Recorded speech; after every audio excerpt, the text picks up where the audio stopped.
братан, осы қазаққа бар ғой, ең жақын ұлт қайсы осы? Ой, қырғыз ұлты ғой біздің, қырғыздар көршілес, өзіміздің бауырларымыз. Ой, қаяқта ғана комментарийда қырылып атасыңдар ғой, бір-біріңді боқтап, ойбай деп, қазақ жаман, қырғыз жаман. Ол жақсы көргеннен боқтайды ғой бір-бірін. Мысалы, жан досыңмен боқтап араласады ғой, мысалы.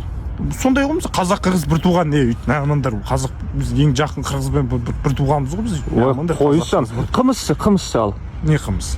Қымыз кімдікі? Қырғыздар біздікі деп жатыр ғой. Не айтасыз? Қырғыздар біздікі, қырғыздардың биесіне шықса қырғыздардікі да. Қазақтардың сауып атқан би қазақтардың. Қырғыздың биесіне шықса қырғыздың биесін қазақтың шық. Өзі сондай ғой. Бешбармақ та сондай ғой. Сондай екен ғой. Қырғыздардың биесінен қырғыздар жасаған бешбармақ, қырғыздарды қазақтар жасаған бешбармақ. Киіз үй шал, киіз үй. Қазақтар соққан, қырғыздар соққан киіз үй. Қырғыздардікі де, қазақтар соқса қазақтардікі. Кім соғады, сол үй соқса да соңғы. Сондай екен ғой. Сондай өздері. Кенесары. Қайттым. Давай.